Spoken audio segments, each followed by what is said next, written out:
the kind of thing that is going to lead to a really powerful and bitter critique on the part of the clerics. So they don't like one another at this point in time. Yeah.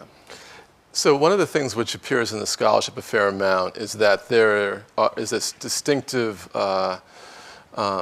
Islam is sympathetic and even supports slavery, right? That there's a kind of that slavery and Islam somehow go together. Yeah. And I wonder if you could comment on that, because this is a notion which is very pervasive in a lot of the scholarship. That either that there is something in the faith that licenses it, that with the spread of Islam goes the spread of slavery. And you're actually telling a story which is really different, which is about tensions between clerics and people others who are Muslim, but sort of saying this is, there's sort of a disagreement that's taking place. And so I wonder, so there's your local story, but I also get the sense that you're telling a much bigger story about how we think about Islam, how we think about slavery, and what their relationship is to each other. Yeah. So the way that I would start to answer this question is the piece that Sylviane mentioned in the introduction from the Cambridge World History of Slavery, Slavery in Islamic Africa, 1400 to 1800. So this is an attempt to do a synthetic overview of the history of slavery in all African Muslim societies, while at the same time looking at doctrinal debates within Islamic thought about enslavement. And the way that I'll just, so the short answer is that we were told a lie by late 19th and early 20th century Orientalists who suggested that slavery and Islam were coterminous. And this was part of a very motivated attempt both to denigrate African societies and Muslim societies and to monopolize claims on freedom and emancipatory thought within a Western post-Enlightenment tradition. So that Islam and African societies become coterminous with slavery and despotism, and the white people are to be given credit for everything that was ever liberatory or emancipatory in human thought. And so the way in which we approached the question of the relationship between slavery and Islam was not historical. It was polemical. And people referred to particular canonical texts, not the Quran itself, almost never the Quran itself, but to later legal texts to paint a portrait of an Islamic law that was accepting of slavery. Whereas once you start to scratch the surface of the actual legal opinions, you realize that nobody agreed about anything. And there were people that never accepted the idea that any enslavement could happen beyond the time of the original wars that the Prophet himself directed, and that he himself had freed any person that he had ever owned during his life before he died, and that there was a very powerful thread of anti-slavery thought within Islam that was being systematically downplayed. And so part of what I was doing both in the Cambridge World History of Slavery piece, and I also wrote, there's a new one coming out on the 19th century as well that picks up where that story left off. So what I was doing in both of those chapters, as well as in this one, is trying to tell a historical story that gave expression to some of that intellectual ambivalence about slavery within Muslim societies, and to see that people actually found resources to think against slavery within conventional Islamic thought. 50 years ago, in 1966, David Bryan Davis won a Pulitzer Prize for the problem of slavery in Western culture. And it sounds like we need a problem of slavery in Islamic culture. Because part of what he was doing there was talking about the tensions, the debates, the doctrinal disputes, to show the way that, throughout the history of the Western tradition, right, there was all of this wrestling over slavery. And it sounds like what we need to think about is some of these doctrinal disputes, not to see Islam as a monolith, but instead as a kind of a running series of debates and conversations about not only whether slavery good or bad, but all of the different ways to think about it, to think about what it means symbolically, what it means in terms of kinship, what it means in terms of the polity, what it means in terms of gender relations. I mean, there's a lot of complexity there, right? I couldn't agree more, and it's funny that you say that because David Eltis has recommended that I write just such a book, and I don't know whether I'm going to do that or not, because I'm working on a book actually that comes out of this chapter called The First Atlantic Revolution, which is really about the story that we'll tell tonight. But I think that there's no doubt that book needs to be written.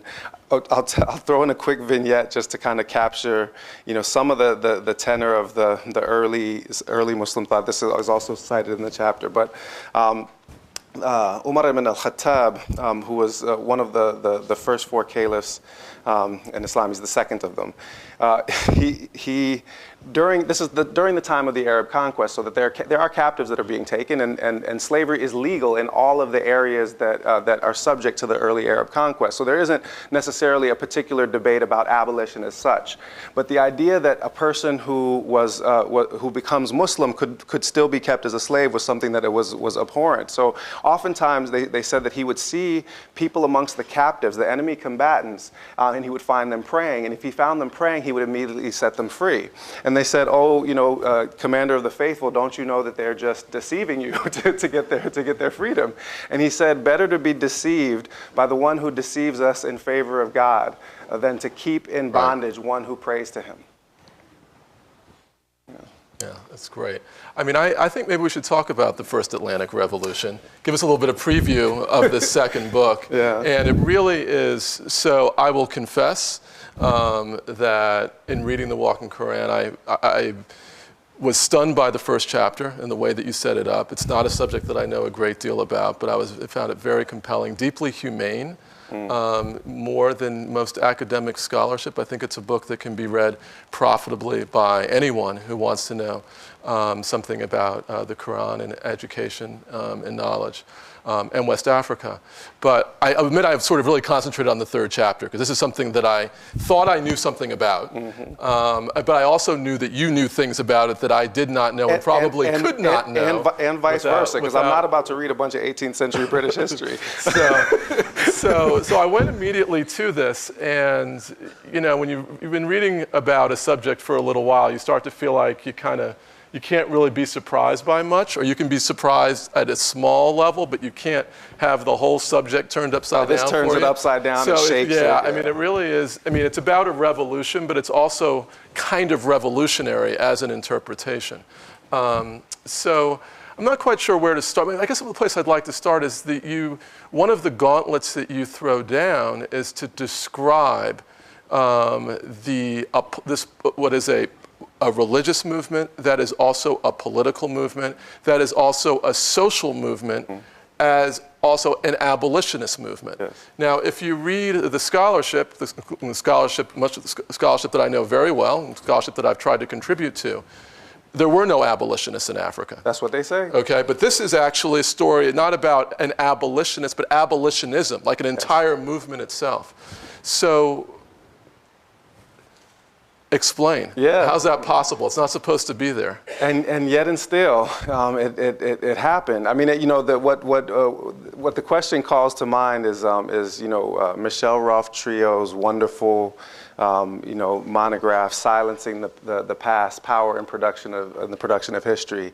Yeah. Because he also talks about a forgotten and silenced revolution. In his case, he's writing about the Haitian Revolution, and he talks about how the Haitian Revolution was unthinkable even as it happened. Yeah.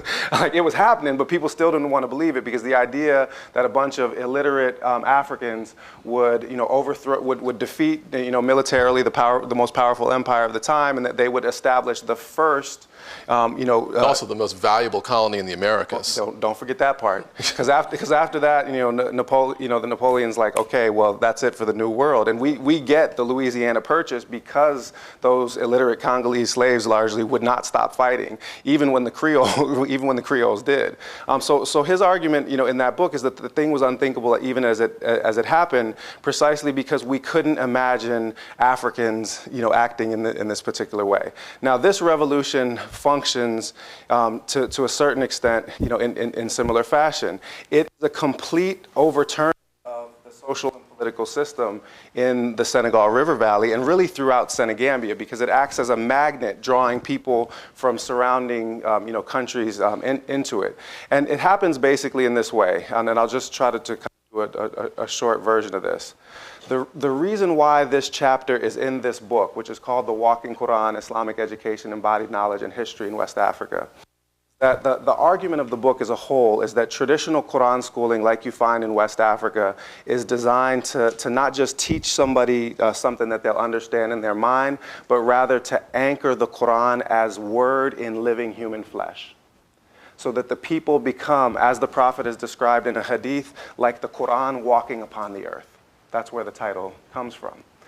So what happens after that mass enslavement in the 1670s, I started to ask myself the question, well, if these people, if the clerics, the scholars, who all have to memorize the entirety of the Quran before they can become Quran teachers, if they're seen as living copies of the book, what's going to be the response in Senegambian society to having these people captured, taken away in chains, and sold as slaves?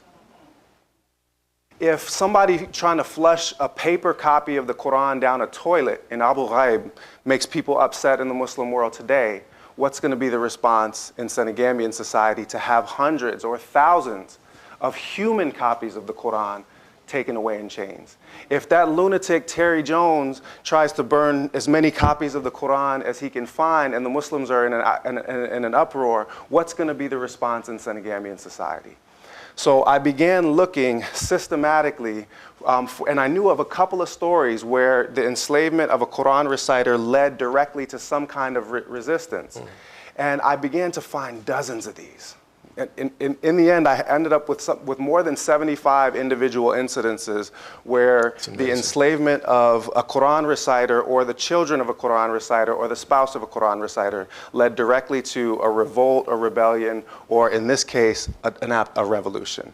Because this revolution in the Senegal River Valley was framed by a series of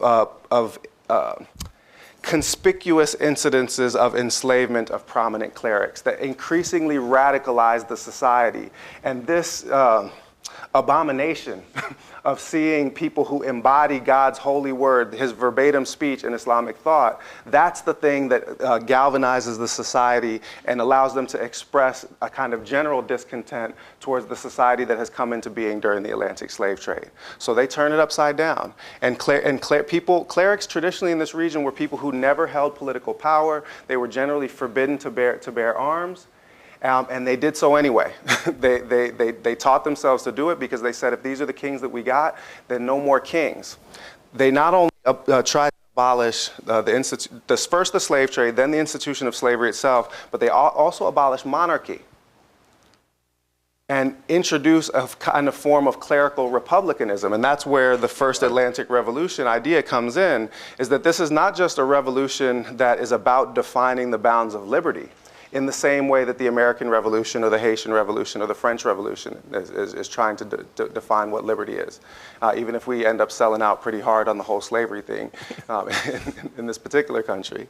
But it's also one that is seeking to put an end to monarchy. It's also an Atlantic Revolution, and this is stuff that's not in the book. This is stuff that I'm working on in a monograph specifically focused on the revolution, not talking about it within a context of an argument about embodiment, but telling the story in its own terms, is that this I can track some of the enslaved lieutenants of this military movement when they lose important battles, and I can trace them to a slave rebellion in Antigua. I can trace them to Savannah and to Charleston in the 1770s, and then again in the 1790s. This is an Atlantic Revolution because some of its agents and lieutenants get exported as slaves, and they end up spreading word of this revolution in slave barracks in exactly the kinds of ways that Sylvia Ndiouf, elucidated in her lovely book, which my students are reading actually in both my classes. They're reading it in my Islam and Africa class, and they're reading it in my pre-colonial African history class in the same week, which works well for me, because then it's just one thing for me to read. Sorry. I got to stop you right there. Please how do you know that? How do you know that there are lieutenants who end up in these particular, because one of the, it's a real challenge to track individuals from captivity in West Africa. Never really been done. And the fact of the matter is that, we have, a dozen, 2 dozen very well-known figures that we, in our classes talk about, that these are the people, but you've got new stories to tell. I do. So, but it's also like it depends on how you understand diaspora history and how you formulate it, right? So most of the people that write, even the very best monographs on African cultural contributions to New World societies, they formulate a bunch of questions based on how a New World society works, and then they go back in a piecemeal fashion to African societies and look for antecedents or precedents to that. I'm starting and moving in the direction that the history actually happened, which is that I'm starting with a lived historical experience that I can document and detail vividly. Right? I mean, I know when battles are fought. I know what the debates are, what's being discussed, and I know who the people are. And then I'm following them as they move into the Atlantic world, which is different than having your research questions driven by diaspora dynamics and then trying to figure out where they might have come from. I'm saying that African history doesn't stop being African history just because Africans get shipped out of the continent. Yeah, that's great. That's great. Can I get an amen from the congregation? But in this specific case, I'll give you a specific example. So in the chapter, you have Mungo Park, who is providing he's in Senegambia in 1796 when the major, this is the major defeat that's suffered by the clerical party happens at this point in time. It's their leader, the Imam Abdul Qadir Khan, is taken prisoner. He's eventually released by the Damal of Kajor, pictured here, who's the most powerful of the slave trading kings in this period. So Mungo Park leaves a detailed account of all of the interactions between Abdul Qadir Khan and the Damal of Kajor. One of them is really nice. The Abdul Qadir Khan sends emissaries before they get into battle. He sends two of his Quran reciters, each carrying a long pole with a huge knife affixed to the top of the pole. It's a great story. Isn't it a great story? Yeah. So he says they go to the Damel, who is the biggest slaver in the region. Also, these are not just slave traders, but they're also hard drinkers. Like they're known for this. They don't hide this. They drink publicly, which is kind of flouting Islamic law, in public terms.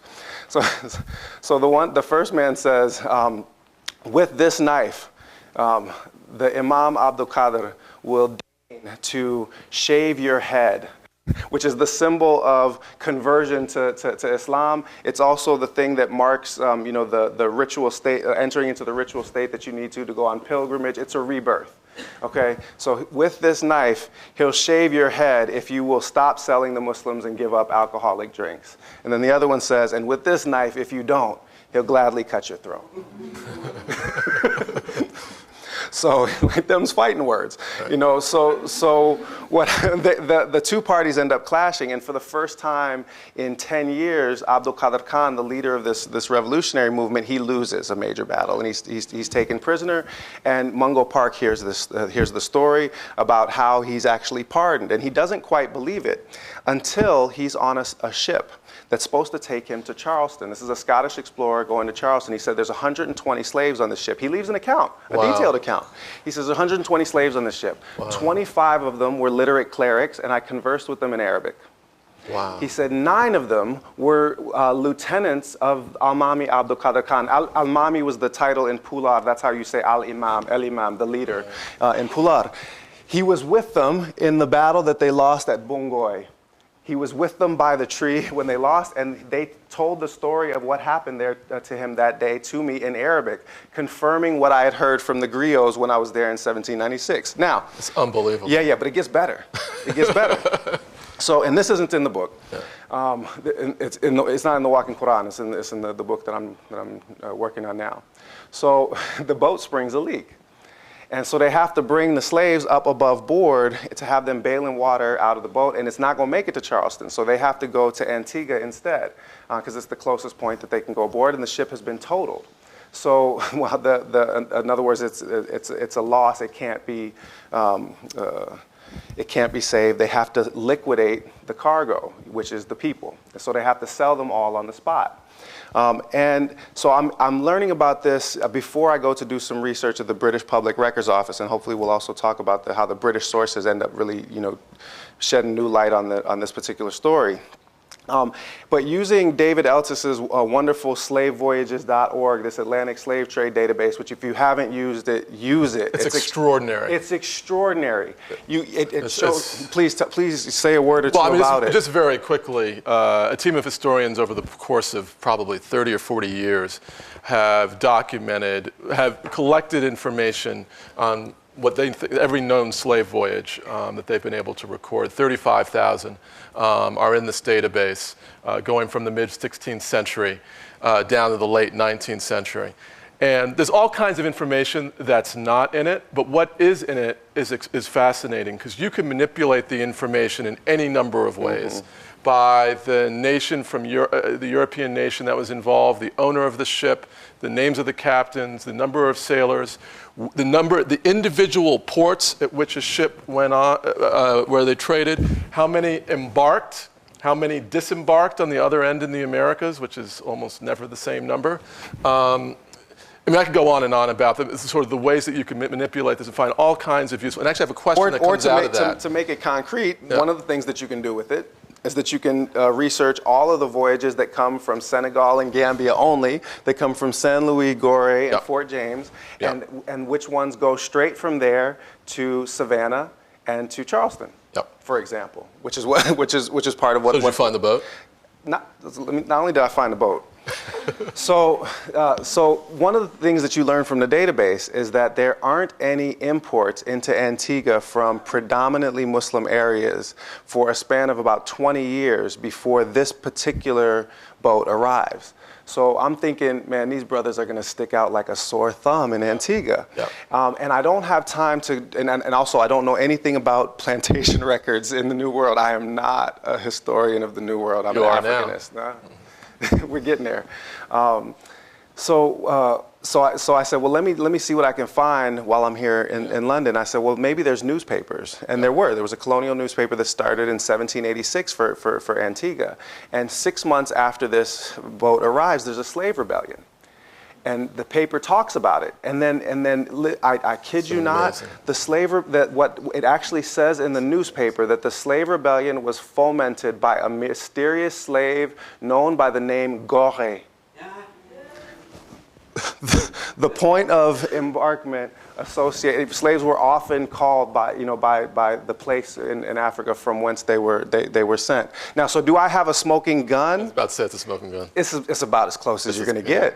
And then in South Carolina and Savannah, when you know what Fulani names and what Wolof names look like, when slaves run away. And Michael Gomez in his book Exchanging Our Country Marks uses slave runaway notices to good effect, because when slaves run away, masters they don't insist on having a slave called Toby in a runaway ad, because they're trying to get the slave back. So they say he prefers to be called Kunta. Right? So this is a hypothetical example, but it's literally true that they'll often print African names alongside the European names. And if you know something about naming conventions in a place, it's not that hard to track people down. One of the people that we found, my wife and I were doing research, her for a novel and myself for a book, was a woman called Kumba. She ends up taking the name Kumba Eric, and she is the first free black on the Georgia census in 1786. She's almost certainly Senegambian. She's certainly Senegambian, likely Wolof or Fula, but she's the first free black. She has a son that's listed also on that census. It's hard to say who the father is on the first one, but on the second census, it becomes clear that it's a white man that lives. He's listed as a next-door neighbor in the previous census. That young man goes on to serve in the Georgia State Militia. It's incredible. So there are ways that you can track some of these people across space and time, but only if you know in specific terms what pieces of African history you're trying to follow through on. And that's why, to a certain extent, it takes an Africanist to do that part of it. Yes, and it should be said, there are very few historians of West Africa who've made this move into following the diaspora into the Americas. I mean, really, it's an interesting thing professionally that many Well, it's, Africanists, I mean, it's not that surprising. That's what you're trained to do, it's what you're interested in. But, no, but there's something more. There are missed opportunities, and there's something else going on. There's something more insidious behind it, you know, which is that there has been for a long time an informal effort to, you know, well, it wasn't even informal, right? Yeah. Philip Curtin, in his, 1994 presidential address to the African Studies Association, he titles his talk "The Ghettoization of African History." And he warned against the idea that too many Africans and African Americans would become practicing historians of Africa, and that this would reduce the quality of scholarship in the field and also lead to its being marginalized within the academia. This was so that's part of what's behind an inattention oftentimes to telling diaspora stories as part of African history amongst some Africanists, certainly not amongst all, but amongst some. And it has been changing in our professional lifetime too. I mean, I feel like there are more and more people who have been trained in different parts of West Africa who are doing this kind of work. Or who've trained themselves in West African history. James Sweet at the University of Wisconsin trained as a Latin Americanist, but trained himself as an Africanist and wrote 2 extraordinary books, Recreating Africa, one, and then The Story of Domingos Alvarez, another, which is the story of a specific enslaved person from Dahomey, and he follows his whole life story through several different, New World places. So it can be done, and I'm trying to do it. So this conversation actually leads me to ask a question that I hadn't been thinking about until we talked. And it's to think about Senegambia and the Atlantic slave trade in a slightly larger context. You invoked Philip Curtin, who's a very controversial sort of standing in this, in the historical literature. In some ways, he's the founder of that database. That we were talking about, that we were praising, which has been so important for all kinds of research, since it was really his question, how many people, move from one place to the other, and where they come from and where they go. That got a lot of this research started. But one of the things I think it's interesting is that when you look at Senegal and Gambia together, this region together, in the span of the entire West African coast, down to present-day Ghana and Benin, Nigeria, the Cameroons, down to Angola, Congo. It's never a very large portion of the Atlantic slave trade as far as the information that we have available to us today. And one of the things I want to ask you is whether, and it's one of the things I've always found difficult to explain to undergraduates. It's the closest place to Europe. It's the earliest and it's place. The shortest voyage to the Americas. So from a strictly convenient standpoint, that's where the slave trade should be centered. What do you think of this? That one explanation for the relative proportional, and we're talking about tens of thousands, actually hundreds of thousands of people who were shipped from this region, so it's not like it's marginal, peripheral, but compared to the whole thing, it's not the largest part of it. To what extent is it the influence of Islam in this region that actually explains the comparatively lower numbers? Because I've never seen anybody make that argument in that sort of as explicit a fashion, but I feel like that's implicit in some of what you're saying. It is, and I have seen one person make the argument in print, and it was Paul Lovejoy in a piece, I'm forgetting the title, but it's in the Revue d'Histoire d'Outre-mer in 2002, and he says Islam as a factor of potential constraint on the Atlantic slave trade. And so he actually makes explicitly that argument, and he extends it to also take into account northern Nigeria, the northern parts of basically all of the Islamic regions, and says, look, statistically, this should have been a much more significant contributor to the Atlantic slave trade. I think that we have to consider the idea that Islamic resistance as a cultural restraint. Exactly. Yeah. But I will take issue with one thing, which is that it would be correct to say that it was never the main region of slave supply if we dismiss the 16th century. Because for the 16th century, it's supplying the bulk of the slave trade. And I learned from Sylviane Diouf's book, a number of years ago, that there was a historian in the 1980s going through the Spanish sources that said that something like 60% of the enslaved people brought into New Spain, what becomes Mexico, between 1525 and 1575, roughly in that period. Don't quote me on the dates, but to something like 60% of that total slave population could be identified as Wolof or Fula.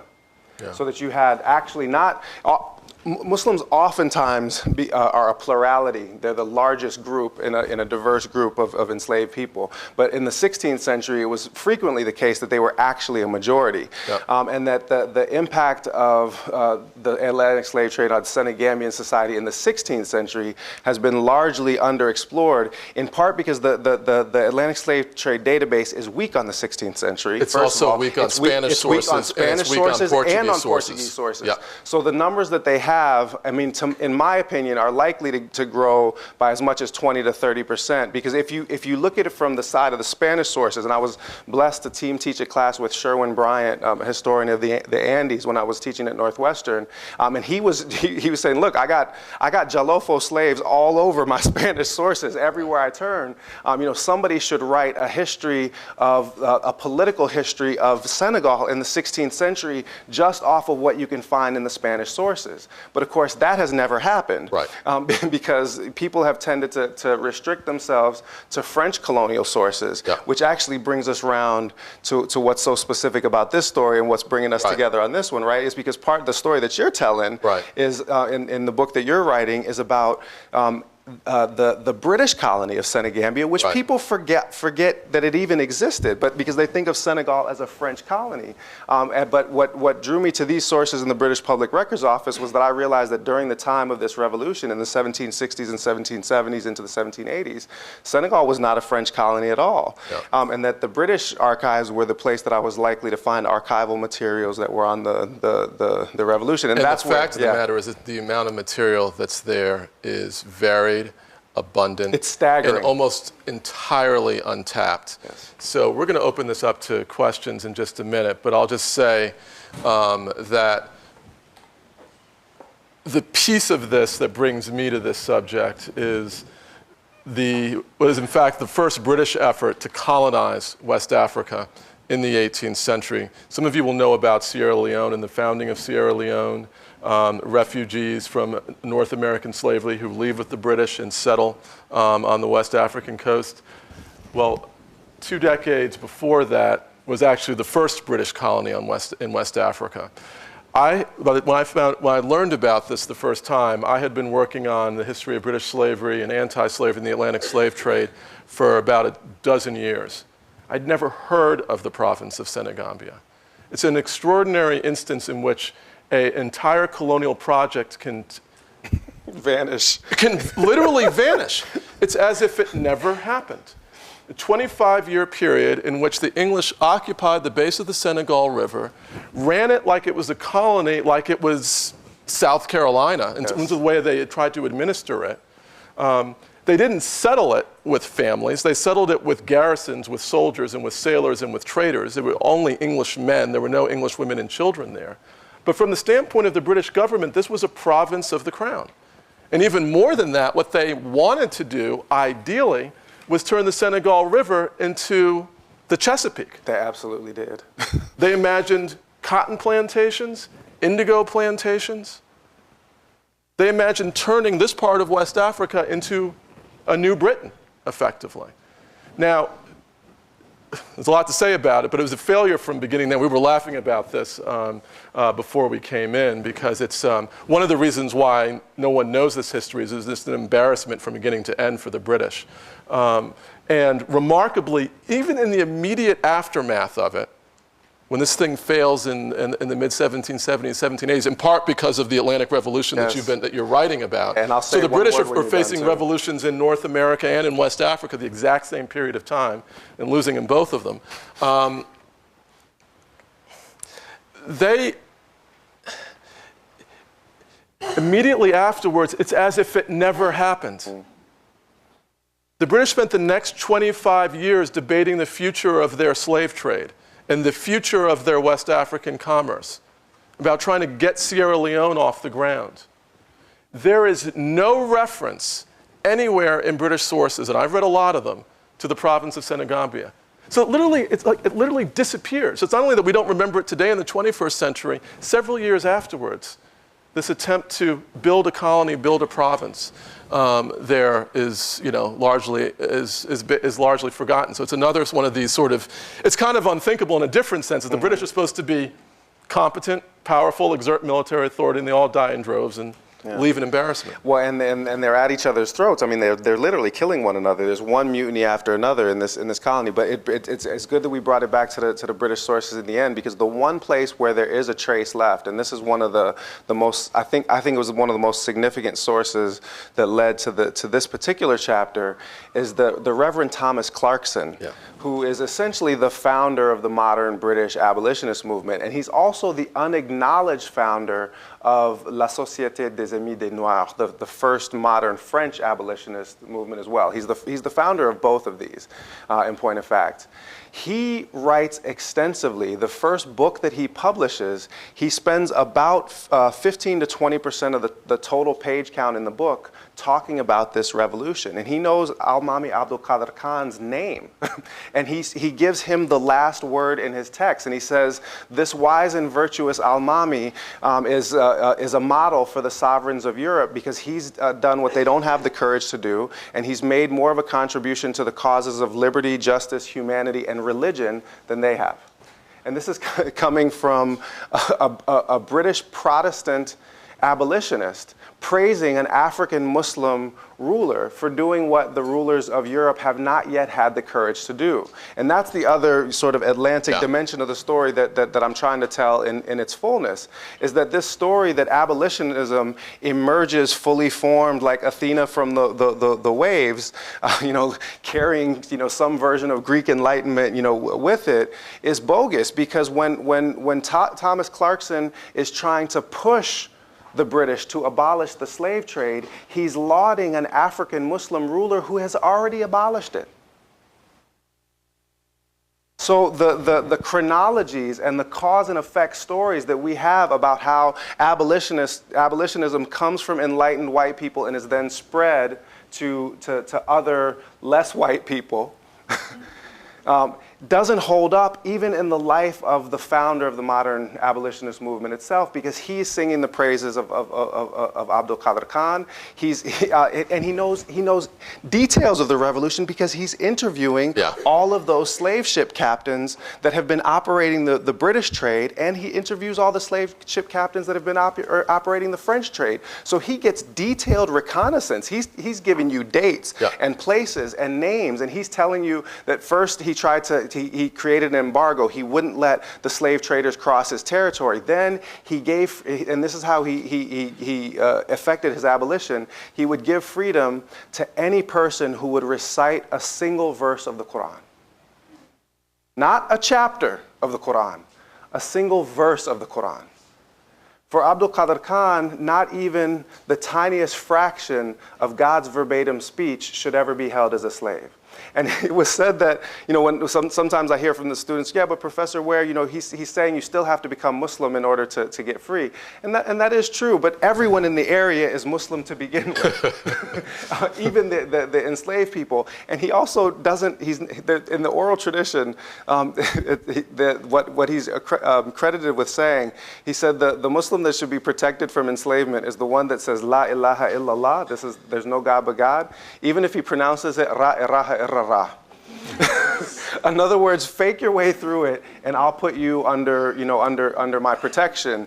The idea is that he's going to try to use Muslim identity, which provides legal protections to Muslims against enslavement. He's going to try to use it to protect any African that he can from enslavement.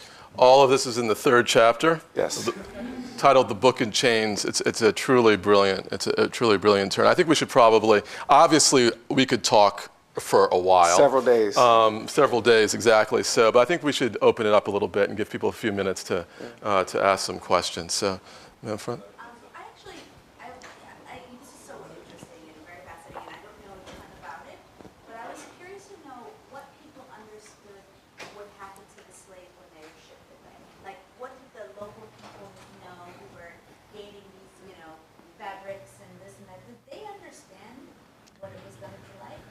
Yeah. How much different was it from the slaves that were being kept?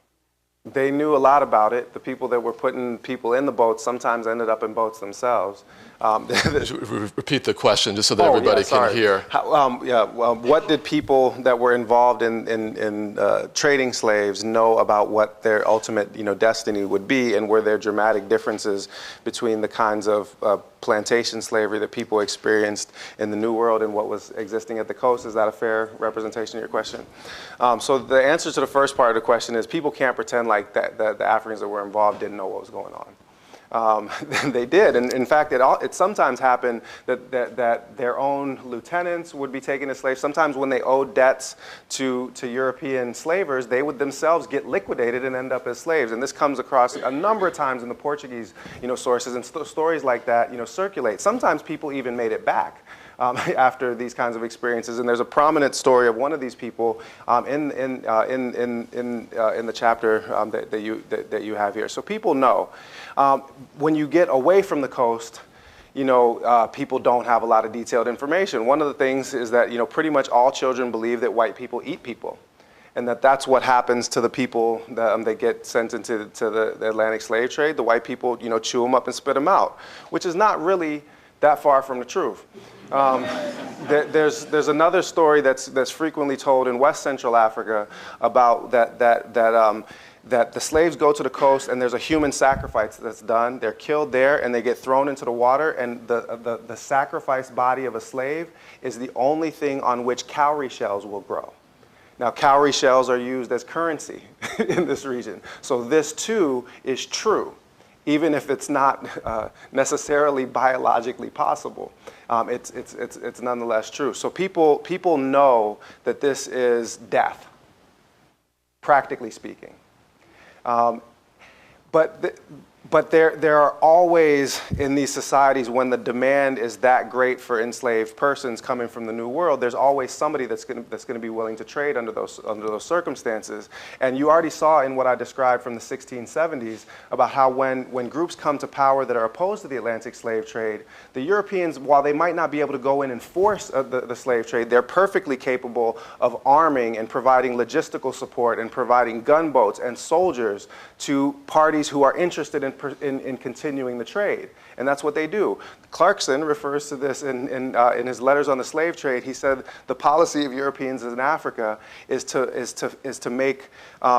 subvert the just principles of government and turn kings into wolves instead of shepherds amongst their people. And so if you want to just think about it in a word, the European policy in Africa is feed the wolves, starve the shepherds. Right here. When and how was Islam brought to this area? Islam comes to the Senegal River Valley by the end of the 9th century CE. One of the things that distinguishes sub-Saharan Africa as a region, as a whole in the Muslim world, is that sub-Saharan Africa is not subject to the military conquest that characterized the initial spread of Islam from the Arab heartlands to the foam of the sea, as it is in conventional Muslim accounts, and basically Western Morocco, Western Sahara, and also into Spain. Because they're actually defeated when they try to come down the Nile in 652 CE. A Christian Nubian kingdom sends them back. The accounts say that the Nubian archers can put an arrow in your eye from 300 paces. So we signed a truce. Basically, good reason. Also, it was difficult to move soldiers across the vast expanse of the Sahara Desert. And there were large, powerful empires on the other side. Already in the 600s. The Ghana Empire was just to the south of the desert, and an 11th century source said that the Emperor of Ghana can put 200,000 soldiers in the field, 40,000 of them archers. So you were not about to conquer the empire of Ghana under any circumstances. So what happens instead is that it's first merchant connections that bring Islam to West Africa, but ultimately it's the formation of an indigenous clerical class that causes Islam to spread within sub-Saharan African society. And that's what I talk about in the second chapter of the book. And you can actually trace back to two towns in the Empire of Ghana, a town called Jaga and a town called Kabara, where the ancestors of some of the oldest clerical lineages, teaching lineages in West Africa, first began to specialize in the teaching of the Quran. And people to this day, there were four families: Sise, Drame, Ture, Jane. These are the first four groups of people to start to specialize in teaching the Quran, and it's through the jihad of those wooden slate boards that they learn the Quran on. It's the jihad of the wooden board, not the jihad of the sword, that spreads Islam through West Africa. So that by about 1400, all of this region here is almost entirely Muslim, and it's likewise the case pretty much in a continuous strip from Senegal on the west coast to Somalia on the other. That if you run across the northern parts of those countries, they all become Muslim. Something like 1,000 years ago, Islam becomes an important factor. It becomes a majority religion by 12 or 1300. It becomes the exclusive religion by about 1500, and all of those places are between 90 and 98% Muslim today, without any external conquest bringing Islam to the area. Great. In the back?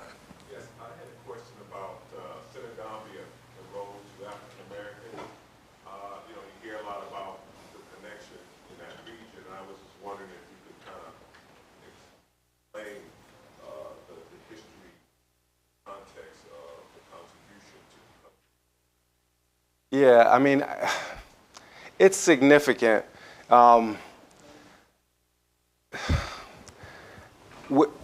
We could be here all night discussing the answer to that particular question, but I'm going to answer it this way. There's never a place in the history of slavery in North America where enslaved Muslims from the Senegambia region are a majority in any particular place in time.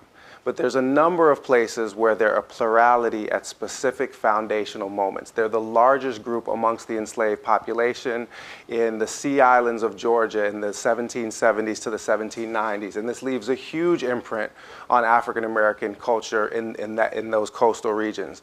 There are plurality in Louisiana in certain portions of the trade as well. And what happens is that they're not able to necessarily reproduce Muslim institutions, although there are functioning Quran schools in slave barracks in different parts of the New World at different points in time. One of the main problems with being a slave is that you don't have control over your children. Your children can be sold away from you, and then you do not have the ability to educate them the way that you otherwise might. So reproducing Islam, from one generation to the next becomes complicated. It does happen, but it's hard. But there are deep cultural effects that come from having Islam be the predominant matrix for identity in a particular place in a particular time that's foundational. And I'll just give you one example that my wife came across when she was doing research for her work, Fire and Clay. And her work, in a certain sense, is the mirror of the Walking Quran.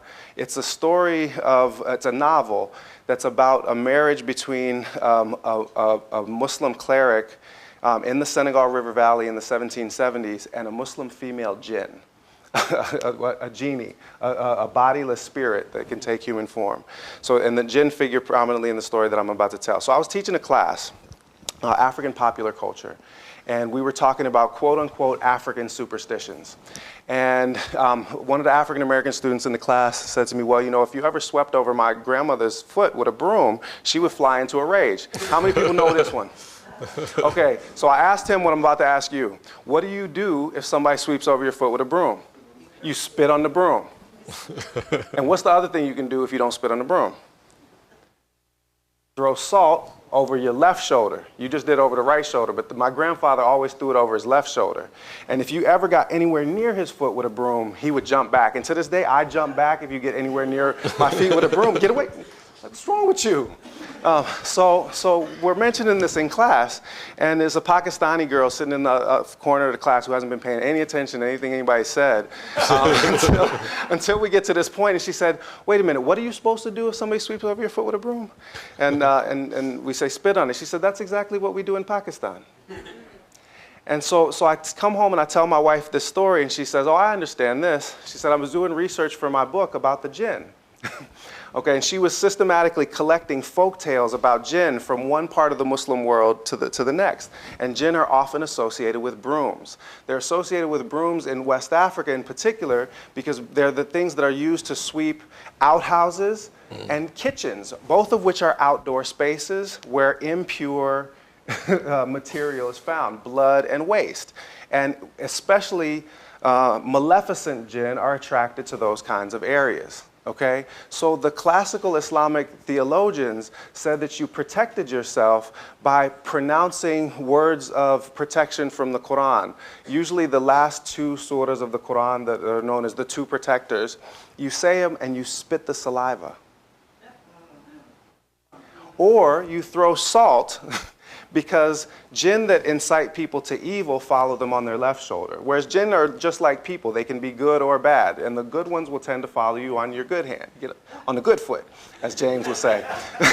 So throw salt over the left shoulder to drive them off. So now, so what's going on?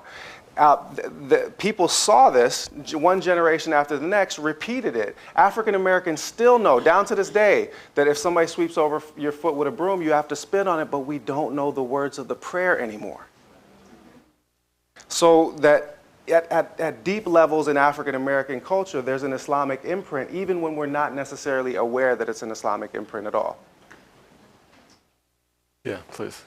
Yeah, I just wanted to say, in the interest of expanding this book, thank you for your scholarship. Really. In the interest of expanding it, I was wanting to talk about the people south of the Gambia River. The Joe who were non-Muslim, Joe Sure. and who also left a large imprint. Absolutely. On the American genome. Absolutely. And had a really specific. Yes.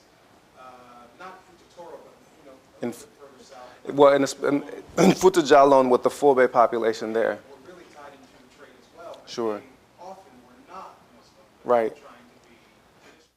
Yeah, and one of my favorite books, and I assigned this in my pre-colonial Africa survey, is a book by Robert Baum called Shrines of the Slave Trade.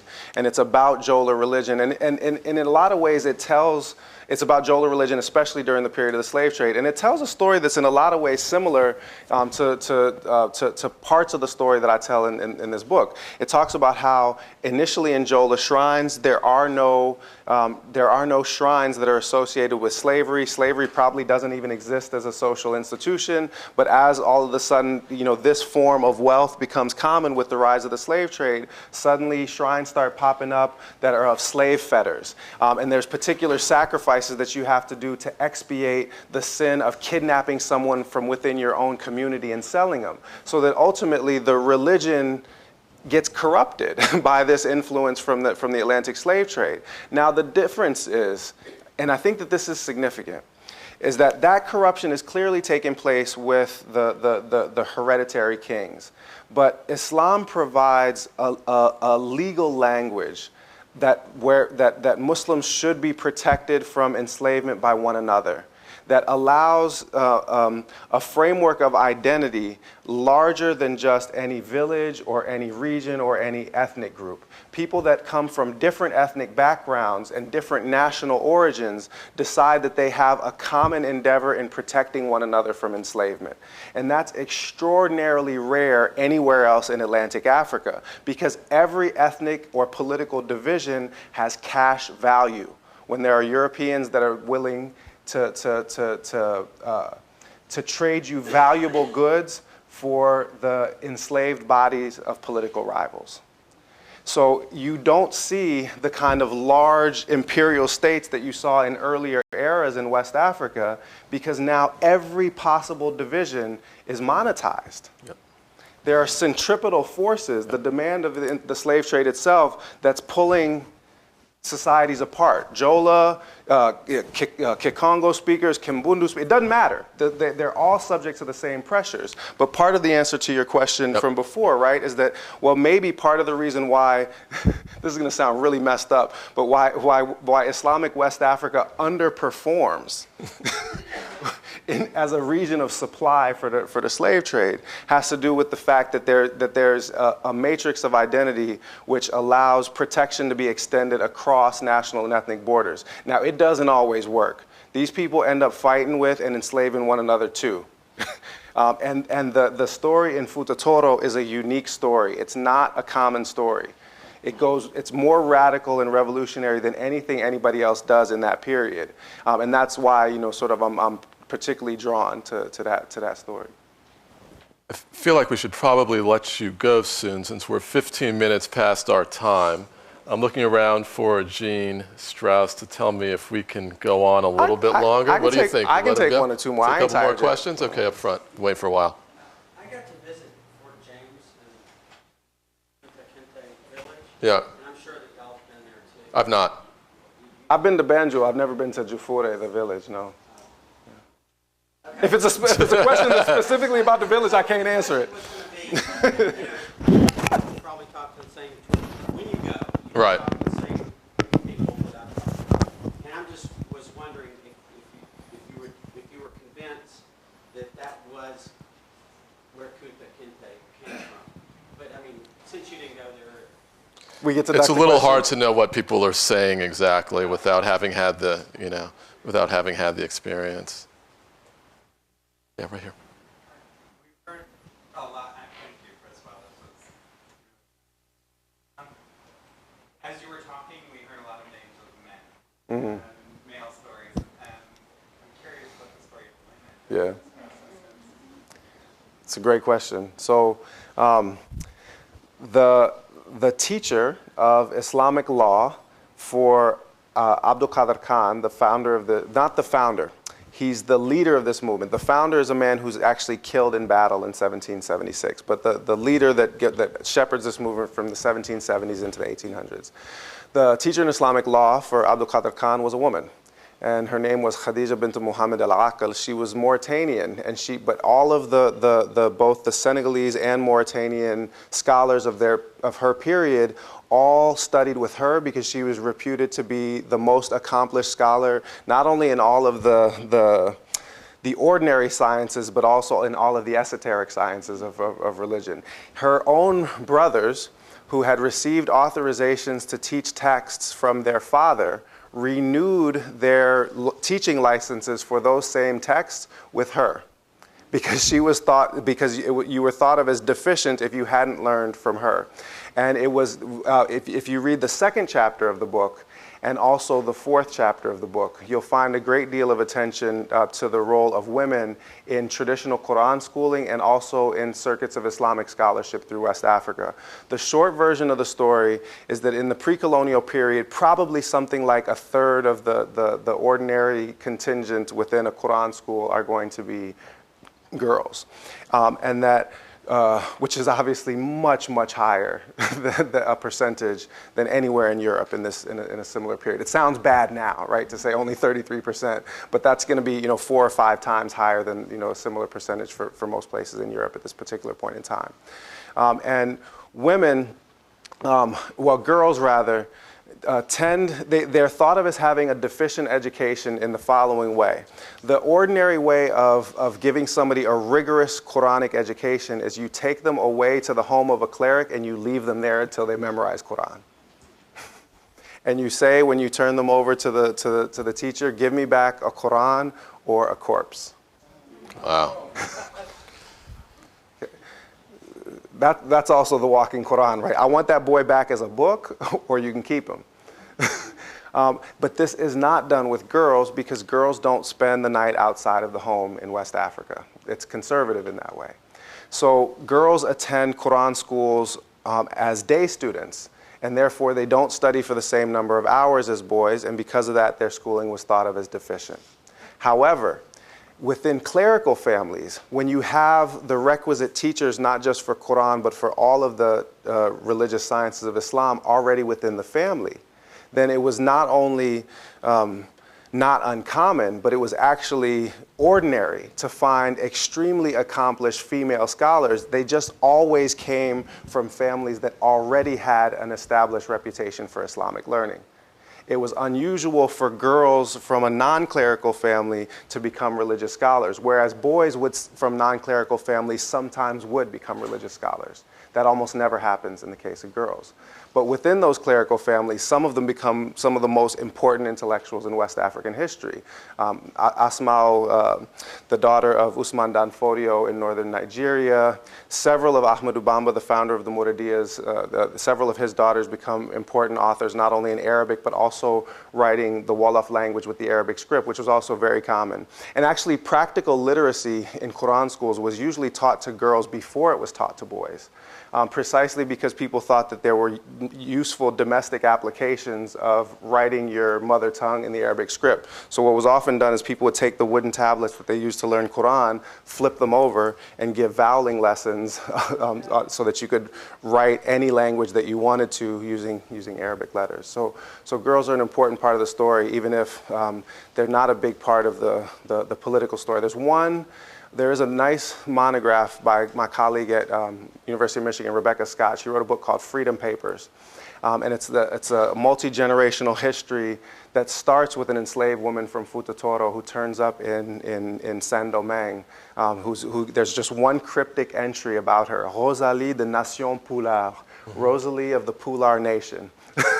And she ends up being the progenitor of a number of, so she actually, Rebecca Scott follows this right down to the present day with descendants that are now white people living in Europe who played a particular role in anti-Nazi struggles and a bunch of other stories, and also black people living in Haiti. They were also involved in the political story, but unfortunately more often as enslaved people and pawns rather than prominent political actors. All right, let's take one last question right here, please. Do you find that there's a correlation between the failure of the public school system in certain areas and the lack of this sort of information by students? Man. What was the question? Oh, yeah, sorry. The question was, do I find that there is a correlation between a lack of information about this? Say it again. Failure in the public school system was how it started. A lack of this particular historical information for students. Yeah. So therefore, Yeah. cause the failure of the motivation to seek this type of knowledge and so forth. Yeah. So I'll paraphrase the question in responding to it. Yes, there's a catastrophic failure in the way that we teach this kind of information. I teach the pre-colonial African history survey at the University of Michigan, and before that at Northwestern University. And the first thing that I do is that the first day of class is I give the students note cards, and I say, don't write your name on the note card. And if it's a big class, I say, I want you to write down the first 3 things that you can think of when I say Africa to you. What are the first 3 things that come to your mind? And if it's a smaller class, I make it 5 things so that we've got more terms to work with. And then we write them out on the board and we map them in relationship to one another. And it's always safaris, hot, AIDS, poverty, Lion King, Tarzan, the usual stuff. And so I ask them, well, where are we getting, this information? It's like movies, if it was our generation, National Geographic. Well, how many of you had any African history in high school? Raise your hand. Like 2 hands. Okay, well, for the 2 of you that had your hands up, was that a week on the slave trade in your AP history class? Yes, it was. So that if you encounter African history at all, you encounter the slave trade. You don't encounter anything about African cultural history. You don't even know that there are Muslims in Africa. You would never know that 1 in 6 of the world's Muslims lives in sub-Saharan Africa. That there's more than 300 million Muslims in sub-Saharan Africa. That it's probably the only continent in the world that has a Muslim majority. You'll never learn that. We're doing a terrible disservice, but it's particularly regrettable insofar as this story demonstrates that some of the genealogies of the values of liberty and emancipatory thought that we hold dear were articulated not just by the ancestors of the European population in this country, but by the ancestors of the African population as well. And that they were articulated in terms that were thought through with respect to the Quran rather than the Bible. They were thought through with respect to the Atlantic experience of being the victim of the slave trade rather than the Atlantic experience of being the progenitors of the slave trade. And I think that that story in particular would be a valuable corrective, and that's why I'm writing that book. I think we should say thank you. It's great.